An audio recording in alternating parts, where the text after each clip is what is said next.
En un esfuerzo para averiguar lo que le da sentido al mundo, qué lo hace hermoso, de dónde viene su maldad y por último, cuál es la naturaleza de la realidad de por sí, los filósofos pueden ayudarnos enormemente.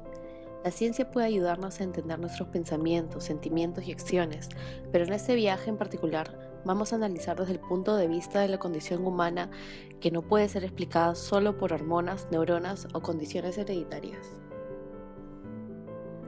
Porque todos esos químicos y experiencias que nos hacen lo que somos levantan tantas preguntas como respuestas, como por ejemplo, si todas mis decisiones son solo resultados de cómo fui criado o de los químicos de mi cerebro, ¿son realmente libres mis decisiones?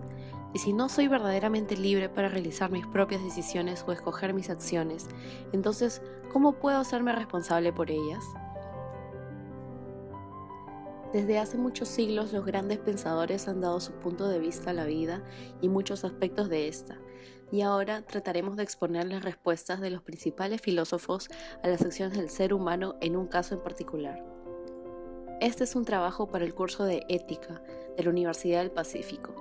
Analizaremos brevemente un caso que ha conmocionado a todos los peruanos y seres humanos atentos al caso desde el punto de vista de los filósofos y pensadores de los últimos siglos. Empezamos con la historia de Pilar. Ella nos cuenta lo siguiente. Hubo un día en que decidí trabajar en Gamarra. Tenía experiencia en estampado de polos, así que me fui a trabajar por allá. Entré a varios lugares donde solicitaban mi experiencia. Sin embargo, uno era más horrible que el otro. Edificios laberintescos llenos de pasadizos oscuros, corralones y azoteas apenas sujetadas con cartones. Las personas que solicitaban personal parecían capataces de hacienda con esclavos. Me causaban total desconfianza y hasta miedo. Llegué a una galería en un quinto piso en la misma calle Gamarra. Me entrevistó una chica y entré de ayudante en un taller chiquito donde se fabricaban polos. Allí trabajaba un chico que era el estampador y yo lo ayudaba. Todo iba bien hasta que necesité ir al baño. Cuando quise salir, el chico me dijo que no podía ir hasta que venga la que me entrevistó. Pero no iba a retirarme, iba al baño. Fue ahí donde empezó una de las peores experiencias de mi vida. No podrás salir, me dijo. ¿Por qué? Porque estamos encerrados con llave. No sé cómo describir aquel momento. Me sentí aterrada y con ansiedad, y sentí ganas de tirar la puerta y escapar. Cuando corrí hacia la ventana, me di con la sorpresa de que tenía mallas metálicas. Podía ver desde el quinto piso a la gente que caminaba por las calles y yo solo quería gritar que me sacaran. El chico notó mi angustia y me dijo que yo no era para ese ambiente, y no le faltaba razón. Me empezó a contar de su historia de cómo había llegado de Huancayo. Su padrino le había dicho que en Lima había mucho trabajo, sobre todo en Gamarra, así que llegó por estos lares, donde trabajó en varios sitios.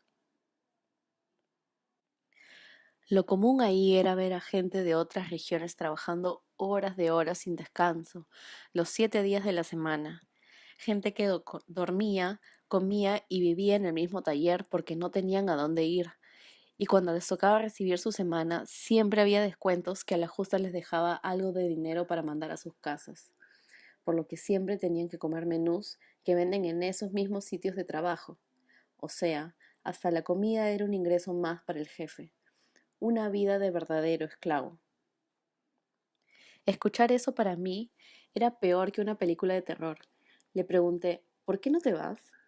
En ese momento llegó la chica que me encerró. Le pedí mi DNI y me dijo que tenía que cumplir mi horario. ¿Qué horario? Si recién había entrado hace unas horas en ese sitio. Tuve que amenazarla diciendo que tenía un tío policía y solo así me lo dio.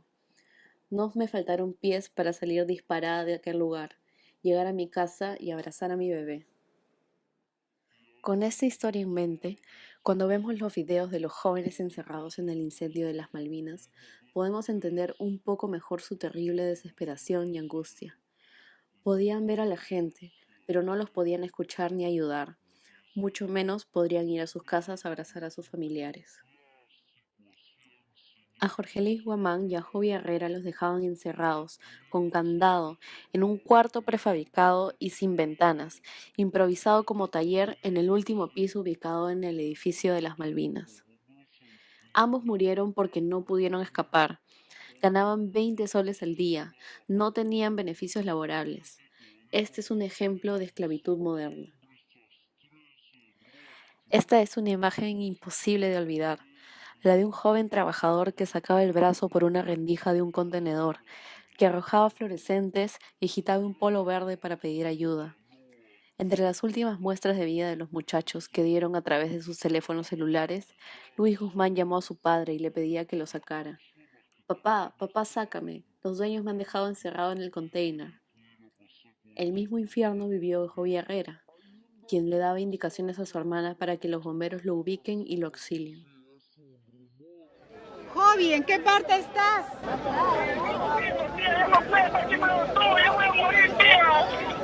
¿No puedes salir?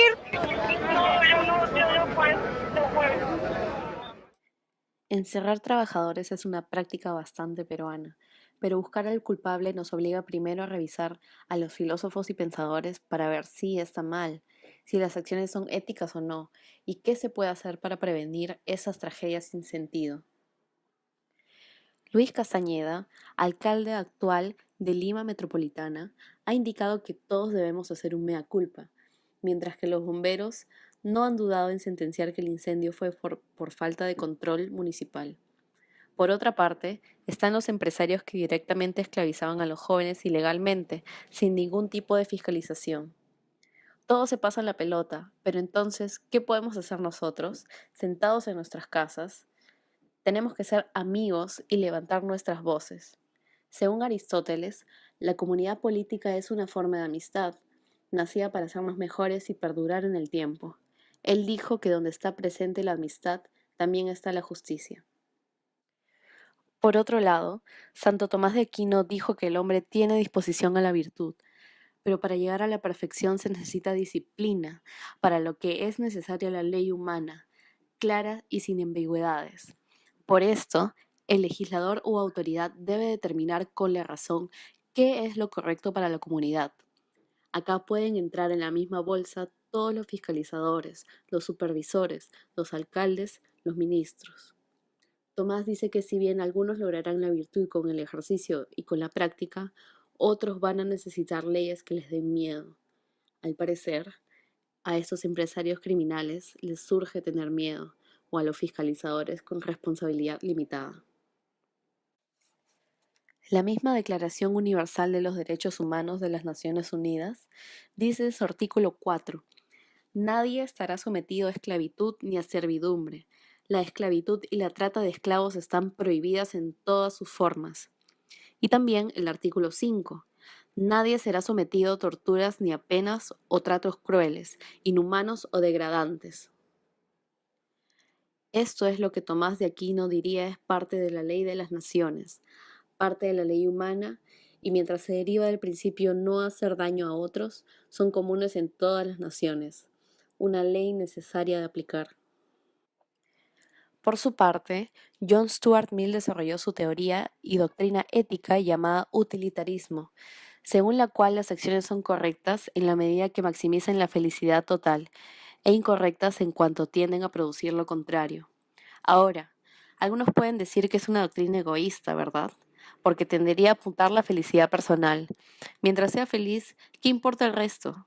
Pero no, el utilitarismo por definición descarta esta objeción, ya que pone en un mismo plano los intereses personales y de los otros. No pesa más la felicidad del individuo, sino del número. Lo que le pasó a estos tres chicos fue fruto de acciones incorrectas. Mill diría que no se vincula a todas las violaciones de la ley, sino solo a las violaciones de leyes que deberían existir, incluyendo leyes que deberían existir pero no existen, y a las propias leyes existentes cuando se les supone contrarias a lo que debería ser la ley. Este caso es costoso, dado que el derecho legal a la protección en el lugar de trabajo es lo que Mill definió como derecho negativo, siendo estos últimos más costosos que los derechos positivos, como son los derechos a la nacionalidad, salud, educación, etc. Piensen, ¿no hubiera sido más barato asegurar que todos los trabajadores de la Galería Nicolini estén en planilla y trabajen de una manera digna, que ir por todos los costos legales, materiales y humanos que causó este incendio?